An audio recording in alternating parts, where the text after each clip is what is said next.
Hello. It is Sunday, April 14th, and it's time for a weekly wrap up. It was not as good of a reading week. And I'm not even really keeping up with the 30 and 30 at this point. I don't know what it is. It's like every other week. Every other week, I have a good reading week. And then the next week, I don't know, maybe it's my body trying to give me a break because it's like, okay, I say it's not a good reading week, but I did read 1, 2, 3, 4, 5, 6. I did read 7 books. But like in my mind and my heart and soul, I'm like, it's terrible. I could have done so much better. Anyway, first up, the first book that I read was the second volume of My Dress Up Darling by Shinichi Fukuda. This is a series about this kind of anxious young man who really likes to make Hina dolls, and that is, he doesn't really have any friends. That's all he does. He does school, he goes home, and he makes Hina dolls. And then one day he is going and he uses the school sewing machines because his home sewing machine broke, and a girl sees him using it and she's like, make me a cosplay. And it's very cute. It is very cute. It's a little explicit, but let me try and find some that's not, there we go. There we go, that's our main guy. I like the characters a lot. That's where I think this series really shines. And I really enjoyed this volume. I do have volume 4, which is great because I don't have I can't buy books for like another 48 days or something like that. I have a countdown on my phone. I can't buy books again until June. But no, really enjoying it. I give this 5 out of 5 stars. After that, I read a book on my Kindle or Kindle app on my phone. That is Frights Volume 2 by Justin Schenker, which is just a whole bunch of little flash fiction horror stories. Really, it felt like just like scrolling through like r/creepypasta. So that was fun as somebody who did, really enjoy creepypasta in middle and high school. They had lots of stupid twists. They weren't like too scary, like they weren't too much, which was, I do read a good amount of like splatterpunk and even some extreme horror, even though it's terribly written. So like I can handle dark stuff, but it wasn't really too intense at all. It was cute, it was fun, it was quick. I read it. After that, I read a book that my father actually bought me right before I was about to graduate with my bachelor's. And I got a bachelor's in English. And then when I graduated, I was $30,000 in debt, which is granted not that bad considering how much debt some people have. But then he decided to buy me Walden on Wheels by ilgunas, which is about a young man who graduates from college with an English degree and $30,000 in debt. And I was like, thanks, Dad. Granted, when I graduated college, I had no idea what I was doing.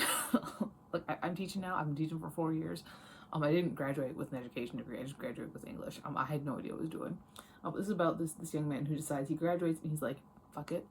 I'm going to pay off all of my debt as fast as humanly possible.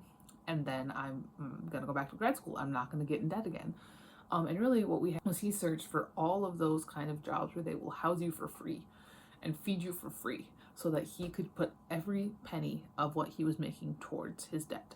And it was interesting. I did enjoy it. I did like it more than I thought it would. I could really connect with a lot of what this guy was saying. And I know it's a little pretentious, but you can't graduate with an English degree without being like a little pretentious. And I do try. I fight against that pretension a lot. My favorite fucking genre is horror. You can see on my shelves behind me, this is not a pretentious amount. Look at that clown corner. Look at the clown corner. Like, this is not a pretentious setup, but there is a bit of pretension inside of me. It happens when you graduate with a degree in the humanities. It does. And so I could connect with a lot of the pretentious stuff that this guy was talking about. I could connect with what he was talking about with nature and shit too. Like, I love going on hikes and stuff. It's so fun. I give it 5 out of 5 stars. This is a very personal book, and I don't think that it's for everybody. But if you are in this same situation, you might connect with it. All right, then I read the 3rd volume of My Dress Up Darling, and this was technically a reread. This was the first volume I read in the series, actually. This is what caused me to go back and read, the rest of the series. Not as good as the first 2 volumes. I gave it 4 out of 5 stars. I already kind of talked about this series, but I am continuing on with it. All right, then I read a horror book that was like kind of bad. By kind of bad, I mean, I gave it 1 star. I didn't like it at all. It was The Nameless by Ramsey Campbell. So this is about this like literary agent who years ago, her like very young daughter was disappeared. Like, her very young daughter disappeared, and then they found a body that was dead, but it was so mangled that they couldn't figure out who it was. They figured it was the daughter. And so this woman has been living these years thinking that her daughter is dead, and then one day she gets a phone call from somebody saying, hey, like, help mom, like I'm scared, come get me kind of thing. So she's like, oh shit, my daughter's not dead and there's cult stuff going on. It was so boring. It was so boring. And that is like always the risk when it comes to these like pulpy horror 80s and 90s horror paperbacks, is that they're either the most ridiculous shit you've ever read, which is more my jam, or they're boring. And this one was boring and I didn't like it, and I don't think it's worth it. I do not think this one's worth it. I like the cover. And the back, it seems so cool, but it's not. It's boring. The writing is meh. And also, I just cannot stand fucking Brits, okay? Like, there are 2 British people that I can stand, and that's Dan and Phil. And this is so British, and I just can't stand it. 1 out of 5.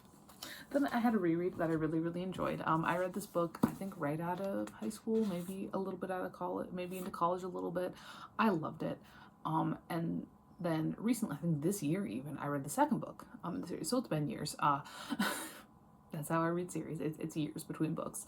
So I reread it, and it's so good. It's so good. That's The Gentleman's Guide to Vice and Virtue by Mackenzi Lee. This book is so good, and I really understand why this author really kind of shot to stardom with this book. And then the second book was less well received, and because of that, the third book, which did come out, there is a third book, nobody read. And also the author was signing other people's books in like bookstores with her name, which is like tone deaf at best. But this book, it's so good. It's so good. It follows this young man in like what, the 1700s, and he is a lord, and he is going on a tour of Europe before he has to come back and run the estate. He also has a deeply abusive father. Like this man is traumatized. His best friend and unknowing love of his life is a young black man with epilepsy, and his younger sister wants to be a surgeon and is asexual.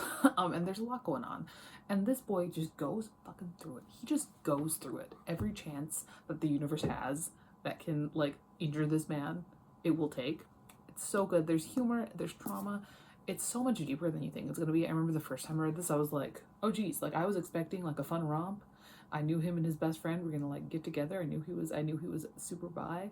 I was not expecting trauma and abuse at this level. I give it 5 out of 5 stars. It's a phenomenal book. It is still worth it. I'm interested in what the third book has to say. I do own the third book. It is in the book wall.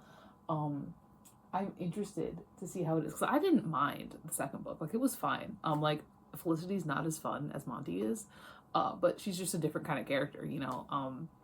I'm interested in what the third book has going on with it. I give it 5 out of 5 stars.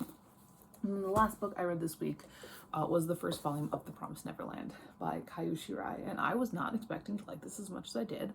I got this, I think, off of Thrift Books. I was expecting to read it, get rid of it, and be like, that was fine, not going to continue on. I am going to continue on the series, I think, at least for a couple volumes. I don't know how long it'll last me, because I didn't like fall in love with the series, but I did really like it. So this series follows these kids in an orphanage.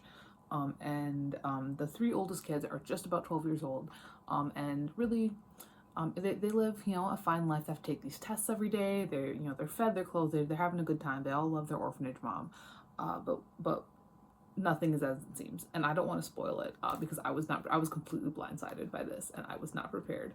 And I would love to share that emotion I felt with the world. This is the art style. It's very cute. I do intend on continuing. Also, I believe 4.5 out of 5 stars. And that's it. So my general TBR for this week. I will not be reading all of these books, I'm sure. If I do, that'd be perfect. But this is what I'm thinking. First up, I'm like a third of the way into Always Never Yours. It's not very good, but it's fast. I'll be finishing it. I'm planning on reading Ghosts of the Shadow Market. Again, we are dipping into Cassandra Clare. I don't know what these like novella short stories are really, but we got some gem, I guess. Oh, Matthew Fairchild. Okay. We'll see. I think this is really covers a lot of stuff here. We've got You Asked for Perfect by Laura Silverman, which is short young adult contemporary. I got Pygmy by Chuck Palahniuk, again in my journey of seeing if I only like Chuck Palahniuk because it was before I'd read Bret Easton Ellis, because he is Ellis light, and I stand by that. The Unborn by David Shobin, very short horror novel. We got Noonspell by J.N. Williamson, which has been on my immediate TBR for like a month now. Have not picked it up yet. I've got The Space Between by Brenda Jovanoff, which I believe gives me vibes of like a Paradise Lost retelling. Like, she's in Pandemonium. She is. We've got Furnace by Muriel Gray. 5 Days Alive Permitted, that's promising. We've got the first one, I believe, a fantasy series. That is Song in the Silence by Elizabeth Kerner. We've got a Tom Pickerley book. I really liked The Lower Deep when I read it a couple weeks ago. That is The Deceased by Tom Pickerley. So if it's anything like The Lower Deep, I think I'll enjoy it. We do have the 4th volume of My Dress Up Darling, which is super fun. After this, I'm just gonna have to like wait until June, but that's fine. I'll live. I've got a reread from my shelves. That's Mysterious Skin. I don't know if I'm quite prepared to reread this book, because it's a lot, but you know, we'll see. And then maybe, who knows, my very first Louis L'Amour book. I've avoided Louis L'Amour for the 26 years I've lived in North Dakota. But on my TBR is Lonely on the Mountain. So there's that. That's like my kind of like immediate TBR. There are 13 books on it. I'm probably not going to read them all this week. I might. I guess it's possible. But you know, school's still in session. We don't have any more short weeks until we're out of school. So I think that's quite unlikely. Maybe once summer comes up, I will start actually finishing these like immediate TBRs. But I really don't see it happening until then because, you know, have a job and all that fun stuff. But there's that. Let's get these stacked. These are all on my desk and they're a little precarious. So